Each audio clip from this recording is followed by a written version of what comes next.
MT media Odisha को subscribe करें, bell icon को ज़रूर दबाएं। हमको महसूस ही नहीं होता है। बच्चे खिलौने खोलते हैं, हदीस के अंदर आता है कि जानदार वाले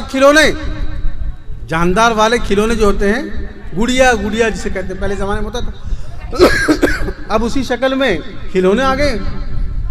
ये हराम है, ये मना है, सख्त मना है, ये सख्त मना है, लेकिन ध्यान नहीं जाता। ये कुत्ते बिल्ली पता नहीं क्या क्या सब आ जाते हैं और हम जो है इस बात को एहसास ही नहीं करते। और बच्चा बचपने से जो है वो उसका आदी होता चला जाता है। इसलिए हम सोचते अभी तो बच्चा है, अभी कर लेगा, अभी तो हो जाएगा। नहीं, ऐसा नहीं। हमारे बड़ों ने हमको बचपन से ही सिखाया कि भाई ये चीज़ करनी है, ये चीज़ नहीं होनी है, तो वो बचपन से जहन में बैठी हुई है। मैं आपको छोटा सा वाक़या सुनाता हूँ। मैं दारुल में पढ़ रहा था, उस ज़माने में मुझे दिल्ली आना हुआ, दिल्ली से घर आना था। एक साहब के यहाँ क़याम हुआ, रात को ठहरेंगे, सुबह से ट्रेन है। तो वहाँ जब क़याम हुआ तो रात में इशा की नमाज़ के लिए हम लोग जमा हुए। तो घर वाले भी थे और कुछ मेहमान भी थे, सब मिल के जमात से नमाज़ पढ़ेंगे।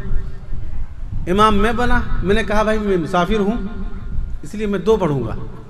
मैं मुसाफिर हूँ, आप लोग अपनी नमाज़ पूरी कर लीजिए। एक साहब ने पूछा, अरे मुसाफिर क्या होता है?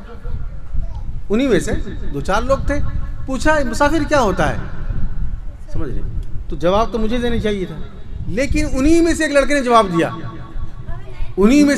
जवाब दिया कि मुसाफिर यह होता है कि 78 किलोमीटर्स के बाद अगर आपको जर्नी करना है, जाना है, तो आप मुसाफिर हो गए। और फिर वो पूरा मसला उसने समझाया उसको, उस लड़के को। मेरे जहन ने फ़ौरन कहा कि ये बुनियादी तालीम है। वो भी अंग्रेज़ी तालीम याफ्ता, वो भी इंजीनियर, हाँ, लेकिन बुनियादी तालीम थी, घर की तालीम थी। वो फ़ौरन जवाब दिया उसने, फ़ौरन। और वो जो लड़का था दूसरा, वो भी दीनदार घर से था, उसके वालिदैन भी नमाजी, लेकिन वो अंग्रेज़ी माहौल में पले बढ़े,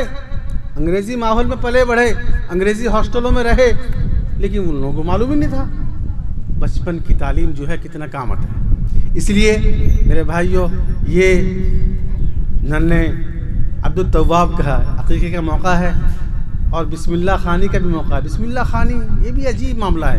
हम बचपन में देखते थे, हमारी बिस्मिल्लाह खानी हुई है।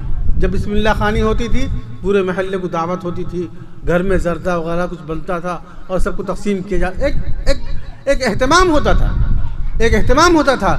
लेकिन मेरे भाई आज बर्थडे तो होता है, क्योंकि मेरा दुकान है ना सालेपुर में, वहाँ से मालूम हो जाता है कि मुसलमान कितना बर्थडे मनाता है। बर्थडे होता है, लेकिन बिस्मिल्लाह खानी के नाम पे कभी सुनने में नहीं आया कि बिस्मिल्लाह खानी हो रही है। हज़रत नानवी रहमतुल्लाह अलैह के साहिबजादे थे, हाफिज़ मोहम्मद अहमद साहब, फरमाते हैं कि जब आपका ख़त्म हुआ तो आपने पूरे शहर को खाना खिलाया, पूरे शहर को कुरान करीम की निस्बत से जमा करके खाना खिलाया, आपने दावत खिलाई।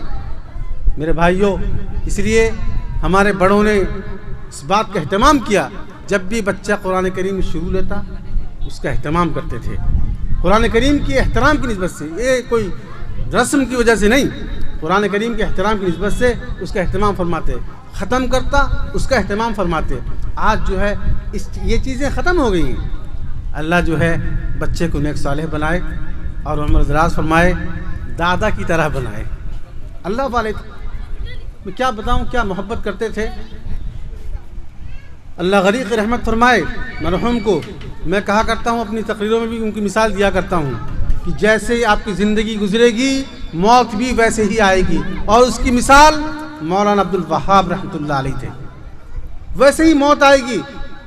कोई आपने देखा है कि एक आदमी जो है अरस से 10 दिन 15 दिन कोमा में चला गया हो और मौत के वक्त उसके मुंह से जो है इल्लल्लाह इल्लल्लाह इल्लल्लाह के वो जारी होता हो? ये जो है अल्लाह की क़ुर्ब की दलील होती, अल्लाह की क़ुर्ब की दलील, अल्लाह की महबूबियत की, अल्लाह जो है जारी कर देते हैं, अल्लाह दिखा देते हैं कि मेरा महबूब बंदा था। अल्लाह दिखा देते हैं कि मेरा महबूब बंदा था और लोगों को बतला देते हैं, देखो دیکھو زبان پر جاری ہو گیا. اگر ہم زندگی جیسے گزاریں گے آخری وقت بھی ویسے ہی گزرے گا. اگر زندگی ہم نے اچھی گزاری ہوگی موت بھی اچھی ہوگی. زندگی ہم نے اچھی نہیں, یہ مثال ہے ہمارے بڑے کو اللہ تعالیٰ دکھا دیا. یہ کہیں جانے کی ضرورت نہیں, کتابیں کھولنے کی ضرورت نہیں, کوئی واقعات سننے کی ضرورت نہیں. ہمارے گھروں میں واقعات بھرے پڑے ہیں, ہمارے گھروں میں واقعات بھرے پڑے ہیں. اس لیے اولاد کی تربیت بہت ضروری چیز ہے, اس پر خوب سے خوب دھیان دینی چاہیے. اس کے علاوہ یہ گھر کے اندر سنتوں کا ماحول پیدا کریں. کھانے پینے میں, سونے بیٹھنے میں, بول چال میں, گفتگو میں, ان سب چیزوں میں سنتوں کو ملحوظ رکھیں, سامنے رکھیں.